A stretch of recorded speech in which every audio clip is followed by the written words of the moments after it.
All right, welcome back. We're just breezing through hour two of a terrific Tuesday. Stop the Steal TV. Lots going on that we got to talk about. Elaine Parker is going to join us in just a few minutes.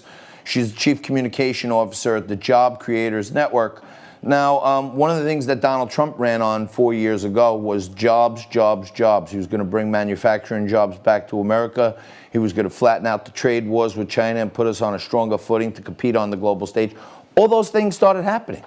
It was like miraculous. You know, Barack Obama, when Donald Trump was running for office, said that we'll never see 3% GDP growth again, ever. And Donald Trump saying that, he must think he has a magic wand, but you don't just wave a magic wand.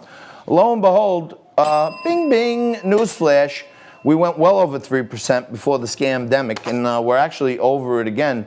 And in just 4 years, the things Donald Trump has done, and he says, that was easy. It looked pretty easy to me. He worked hard like a dog, but, you know, our economy recovered. We had more jobs than ever, lowest unemployment in history, lowest African-American unemployment in history, lowest minority unemployment in history. New housing starts, highest in history for minorities. New business starts, highest in history for minorities. So Donald Trump has done things across the board for middle-class families, middle and lower-class families, great tax cuts, more money in your pocket. Just a few months ago, after the PPP money ran out, if you remember, Donald Trump, by executive order, put a temporary hold on the collection of payroll taxes. So not only did you get a 7% raise a few months ago, so you got a few more shekels in your paycheck, and I would say to throw on the bar on the weekend and watch some football with your friends, but because the NFL supports BLM, I don't watch football anymore, and because Governor Cuomo is a tyrannical emperor, we can't go to the bars anymore. So the few shekels, I guess, go in your pocket, and don't put them in the bank because we're at 0 interest right now, so you're not going to make any money in the bank. So keep them in your pocket. Maybe take a shoebox in your closet and start throwing all those extra shekels in there.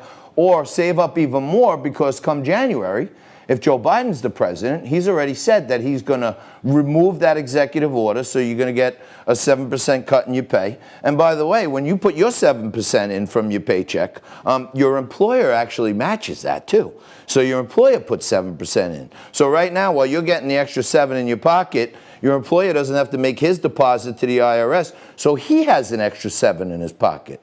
So you say, you know, we're thin-staffed right now, Bob, but if you can work a few extra hours, I could pay you a little extra money because I got a little extra money here. Well, you know what? Let's bring someone in part-time because we are actually growing our business in new ways, and I got some extra money because I got 7% of my payroll in the bank instead of sending it to the government.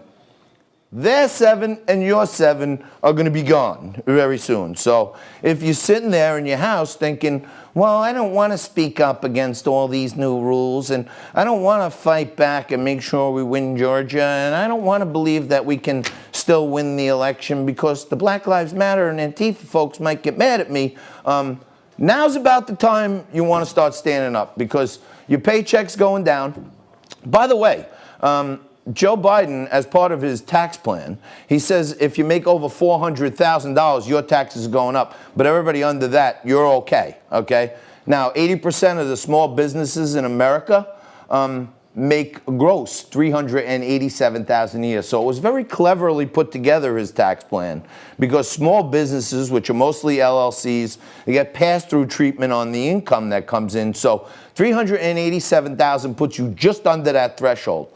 But what he says in another little paragraph, for those of you who know how to read these, you know, roadmaps of economic policy that these people put out, is there's going to be a minimum 15% tax on all businesses. So the Amazons and the Walmarts and everything, they have to pay a 15% mandatory tax. Probably not going to happen to them. But I guarantee coming soon to a theater near you is going to be a 15% mandatory tax on your gross revenue of $387,000. So individuals who make under $400,000 won't get taxed, but small businesses who get treated, their income gets treated as income through a K-1 or through an LLC, they're going to get whacked for an extra 15%. And by the way, by way of Bernie Sanders, Elizabeth Warren, and the progressive wing of the Democratic Party now, a 3% wealth tax, which means any money that you have in the bank, any equity that you have in your house, any stocks that you have in your IRA or 401k, whatever that whole thing, you take all your money, Wrap it all up. You take all your assets, accounting 101, you got your assets here. These are all my net assets. My liabilities are over here. You take it all, and well, my net worth is $1 million after all said and done.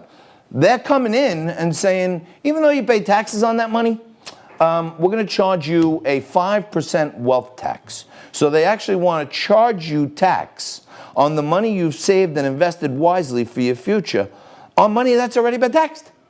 So we're going to get double taxed. They're going to remove taxes. And the Trump tax plan, which lowered taxes, the U.S. corporate rate is now 21%. We were at 35%. Joe Biden has told everyone that we're going to go back to pre-Trump era, so 35. And by the way, China, our greatest sworn enemy on the planet, who's done everything from manipulate their currency, steal all our technology, infiltrate our states, our universities, our scientific laboratories, all that good stuff.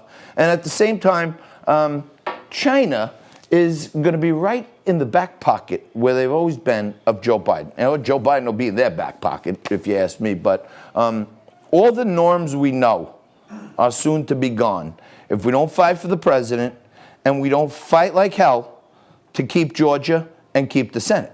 That's what we need. Because, we keep the Senate. I don't want to do a whole nother Schoolhouse Rock episode on you. But if they got the presidency and they got the House, okay, that's bad. But guess what? The House of Representatives has 2-year terms. Because that's the people's house. So they want a lot of turnover over there.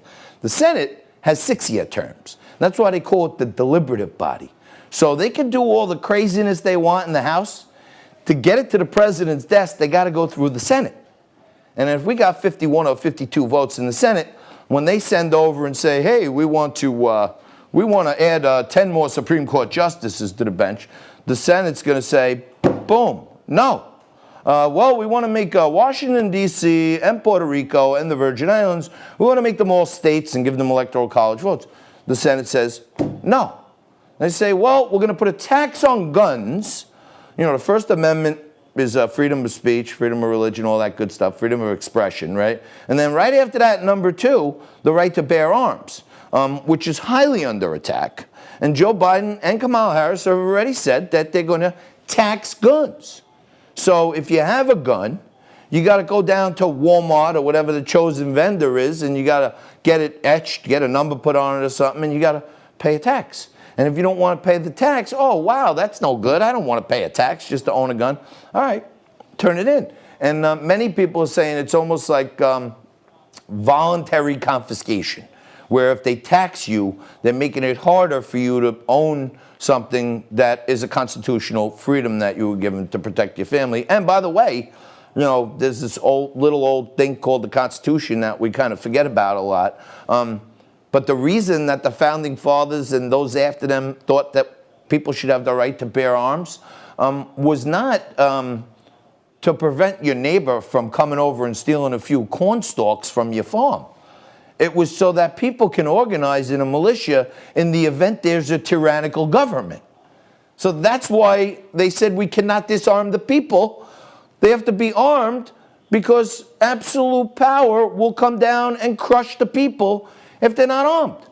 So keep that in mind. And I'm not calling for looting in the streets and rioting, although that's legal these days, and I warn, there's a smart bar owner here in Staten Island. What was the name of that place there, that bar? Max? I saw it on Facebook yesterday. Did you see that? There's a bar here in Staten Island. I think it's called Max.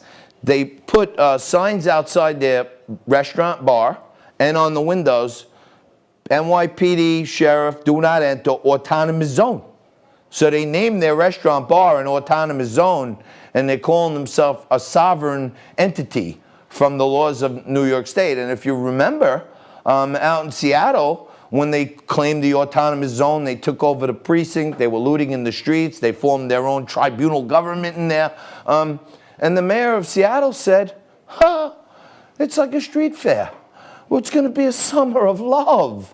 Not quite the summer of love she expected. And when she came under attack for trying to call an end to the autonomous zone, the angry mob showed up at her house, and what do you think the first thing she did? Hello? Hello? 911? 911? She called the cops. Same time they want to defund the police. And the same thing happened with this Lori Lightfoot over in Chicago. She got some heat from a big crowd. She called the cops. And it's funny, we keep seeing more and more instances. Governor Cuomo's going to dinner with his 90-year-old grandmother, but he's telling us not to get together, 90-year-old mother, but we're not supposed to get together with our families. Gavin Newsom tells us, wear your mask between bites, but he's in French Laundry 500 a head with no mask on. So there's kind of two sets of government going on right now. We'll break it down a little more after this. Hopefully we'll have Elaine Parker. We'll come back with more Stop the Steal in just a minute.